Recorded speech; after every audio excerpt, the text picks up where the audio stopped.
बिस्मिल्लाहिर्रहमानिर्रहीम। नेपाल नेपाल के बारे में ज़रा आज हम पढ़ेंगे। मैप सामने आपको नज़र आ रहा है नेपाल का। ये आज का नेपाल है। इसके एक साइड में ये नॉर्दर्न साइड में तिब्बत है, चाइना का इलाका है, और साउदर्न साइड पे इंडिया है। दिल्ली सरकार नेपाल के साउदर्न साइड में है, तो मतलब दो ही मुल्कों का बॉर्डर टच करता है नेपाल को। लैंड ऑफ माउंटेन्स कहा जाता है इसे, और लैंड ऑफ गॉड्स कहा जाता है। लैंड ऑफ माउंटेन इसलिए कहा जाता है कि यहाँ पे माउंटेन जो पीक्स हैं या हिमालय जो माउंटेन रेंज है वो यहीं से नेपाल से गुजरता है। आगे चल के हम देखेंगे दुनिया की जो हाईएस्ट माउंटेन पीक है माउंट एवरेस्ट, वो भी यहीं पे नेपाल में है। फिर दुनिया की तीसरी हाईएस्ट पीक जो है कंचनजुंगा, वो भी यही नेपाल और इंडिया के बॉर्डर पे है। तो टोटल 14 पीक्स ऐसी हैं जिनकी हाइट 8,000 मीटर से ज़्यादा है, जिसमें से 5 जो है पाकिस्तान में है और 8 नेपाल में है। ये अंदाज़ा लगाएं आपके कितनी ज़्यादा पीक्स यहाँ पे मौजूद हैं जिनकी जो हाइट है वो 8,000 मीटर से ज़्यादा है। कैपिटल बेटा इसकी काठमांडू है। काठमांडू क्या है बेटा, इसका कैपिटल है। और करेंसी इसकी रुपी है, रुपी इसकी करेंसी है। प्राइम मिनिस्टर के बारे में याद रखिएगा, जो यहाँ पे अब नए आए हैं, 2022 में ही आए थे, पुष्पा कमाल। याद रखिएगा, पुष्पा कमाल जो है नेपाल के प्राइम मिनिस्टर हैं करंट। इंपॉर्टेंट इसलिए हैं, एक तो ये कम्युनिस्ट पार्टी सी है, दूसरा इनका झुकाव चाइना की तरफ ज्यादा है, इंडिया के थोड़ा सा ये अगेंस्ट है, खिलाफ है।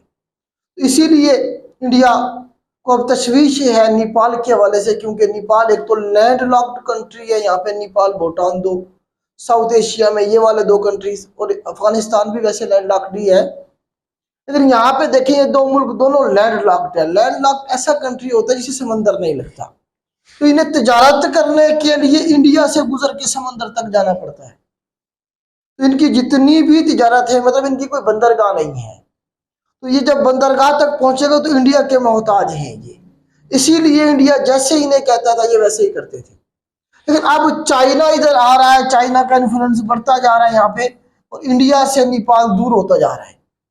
जिसकी एक वजह, एक तो उनकी पॉलिसी है, दूसरा जो है ना, जो पार्टी वहां इक़्तिदार में आई है कम्युनिस्ट पार्टी, उसका झुकाव चाइना की तरफ है। तो ये आपने याद रखना है। आपको पता है सार्क का हेडक्वार्टर भी काठमांडू में है। सार्क का ऑर्गेनाइजेशन जो है, इसके बारे में अलग से मैं लेक्चर बना चुका हूँ, आपने वहां से देख लेना है। तो काठमांडू में है कैपिटल सार्क का भी। और उसके बाद माउंट एवरेस्ट का मैंने बता ही दिया आपको। दुनिया की हाईएस्ट पीक है 8850 मीटर इसकी हाइट है। 88-48 भी है कहीं पे, कहीं पे 50 है। 88-50 मीटर इसकी हाइट है, जो कि दुनिया की हाईएस्ट पीक है। हिमालय रेंज यहाँ से ऐसे शुरू हो रही है, ऐसे हिमालय रेंज आगे की तरफ जा रही है, ऐसे ये हमारे पास हिमालय पर्वत है, फिर आगे पाकिस्तान तक आ रही है। तो हिमालय का हिस्सा है माउंट एवरेस्ट। क्या है, ये दुनिया की हाईएस्ट पीक ही है, और ये वाहिद हिंदू कंट्री है। नेपाल के बारे में आता है कि वाहिद, the only Hindu country in the world. Hindustan भी हिंदू कंट्री है, लेकिन वो अपने आप को सेकुलर रियासत मानती है। रियासत का जो मजहब है वो नहीं है इंडिया की। इस तरह पाकिस्तान की जो रियासत है उसका जो मजहब है वो इस्लाम है, इस्लामिक रिपब्लिक आप कह सकते हैं। तो नेपाल क्या जी, ओनली हिंदू कंट्री है दुनिया के अंदर, ये पूछा गया सवाल। अब थोड़ा सा यहाँ पे हम देखते हैं लैंड ऑफ गॉड्स मैंने क्यों कहा, अभी आपको आइडिया हो जाएगा कि यहाँ पे जो पुराने जो मज़ाहिब हैं उनके हवाले से कुछ सवाल बन सकते हैं। तो बुद्धा के बारे में आपने सुना होगा, गौतम बुद्धा के बारे में। सिद्धार्था इसका असल नाम था, बाद दफा पूछेगा बुद्धा का असल नाम क्या था। बुद्ध का सिद्धार्था, या फिर गौतम बुद्धा, या फिर सुखिया मणि, ये एक ही नाम है, एक ही बंदे के नाम है।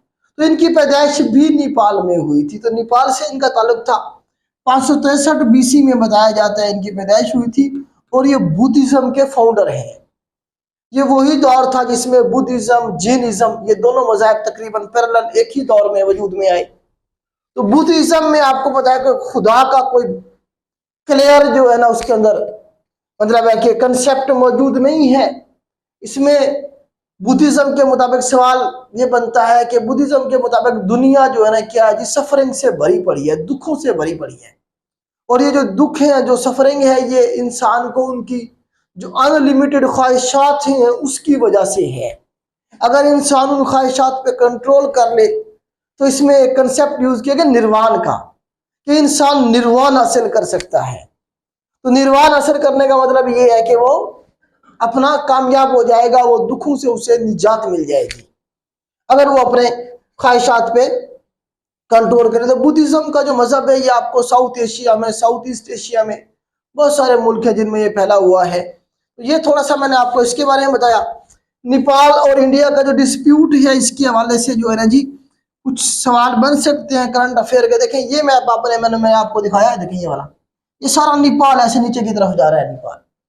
यहाँ ये वाला जो पोर्शन जो इससे डॉटेड है ना जी, ये वाला एरिया है जो क्लेम करता है नेपाल ये हमारा। असल में मसला बदल क्या है, मसला ये है कि चाइना में तिब्बत के अंदर लेक मानसरोवर है, लेक मानसरोवर यहाँ पे मौजूद है, जो कि हिंदुओं के लिए बड़ी मुकद्दस लेक है, जहां पे कहा जाता है कि शिवाजी साहब रहते हैं।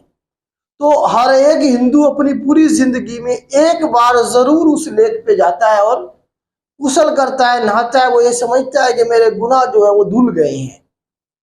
उस लेक का नाम है लेक मानसरोवर। आपने कंसेप्ट सुना होगा मूवीज में, तीर्थ यात्रा। जब इंसान अपने सारी जिंदगी गुजार लेता है तो वो आखिर में क्या जा रहा होता है, किधर जा रहा होता है, बैठ के गाड़ी पे, पहाड़ों में से गाड़ी जा रही होती है और वो तीर्थ यात्रा पे जा रहा होता है। मतलब अब मैंने अपनी जिंदगी जी ली, अब मैं अपने गुनाह धोने के लिए जा रहा हूं, किधर जी, लेक मानसरोवर पे। ये अकीदा है हिंदुइज्म के अंदर। अब ये जो नेपाल की ये जो रास्ता है यहाँ तक जाने का, ये सारा नेपाल से गुजरता है। नेपाल से गुजरेंगे तो नेपाल की ट्रेड सारी अच्छी खासी यहीं से होती है, पैसे मिलते हैं नेपाल को। मतलब यहाँ से एक मुल्क में जब कोई आएगा तो वहां से पैसे आएंगे। अब इंडिया ने क्या किया, इंडिया का इरादा यह हुआ कि वो इधर से साइड से रास्ता निकालेगा और वो जाएगा ये अपने मुल्क में से ही, एक और मुल्क का वीजा नहीं लेना पड़ेगा, इधर से जाया करेंगे नेपाल। अब ये जो एरिया था ये वाला, यहाँ पे इशू ये है, अब इसने जो क्लेम किया है नेपाल ने, वो ये क्या है, देखें ये यहाँ से असल में ना दो किस एक मतलब दरिया आ रहे हैं, दो इस तरह कह लें, दो शाखें हैं एक दरिया की, काली रिवर का। एक यहाँ से शाखा आ रही है, इसकी इस तरह कह लें, किधर से आ रही थी। अब जो बॉर्डर जो था, जो कंट्रोल्ड था नेपाल का, वो ये वाला था, यहाँ तक इसका कंट्रोल था। काली रिवर को बॉर्डर बनाया गया था अंग्रेजों के दौर में, भाई ये है जी नेपाल का बॉर्डर। अब काली रिवर की एक शाख इधर से आ रही है, एक ट्राइब्यूटरी इधर से आ रही है। नेपाल कहता है कि जी ये वाली जो शाख आ रही है, ये वाली, ये बॉर्डर है। इंडिया कहता है कि नहीं, ये वाला बॉर्डर है आपका, ये एरिया स्टॉप हो जाता है। तो ये वाला जो एरिया है ये सारे का सारा अब क्या है, ये नेपाल क्लेम कर रहा है। नेपाल ने अपना मैप भी जारी किया है 2020 में, हो गए थे ये तो हमारा है। काली रिवर से ये वाला जो एरिया है तो सारे का सारा हमारा है, आपने तो इस पे कब्जा किया हुआ था, ये हमें वापस किया जाए। एक तो उससे ये होगा कि इंडिया का यहाँ से जाने का रास्ता बंद हो जाएगा। दूसरा एक एरिया के ऊपर जो क्लेम है, जो कि मतलब है कि काली रिवर के हवाले से है। तो अब ये फैसला कौन करेगा जी, काली रिवर का मतलब ये वाली ट्राइब्यूटरी है या ये वाली ट्राइब्यूटरी है, इसके ऊपर इशू है। तो इसमें जो एरियाज है उनके नाम लिखना चाहते, लिख लें काला पानी, लिपियोधुरा और लिपू लेक। ये तीन एरियाज हैं जिनके ऊपर नेपाल का क्लेम है। लिपू लेक का एरिया है, काला पानी का एरिया है और लिपियाधुरा। ये जो इलाके हैं तीन, ये वाले नेपाल क्लेम करता है। ये इशू चल रहा है इंडिया और नेपाल के दरमियान में, इसीलिए जो है ना उनके अब ताल्लुकात कुछ अच्छे नहीं हैं, अभी थोड़े से मामला खराब है। तो ये बेटा आपका नेपाल के हवाले से टॉपिक था। उम्मीद करता हूँ आपको मैं समझा पाया हूँगा। आज के लिए इतना ही। अल्लाह हाफिज।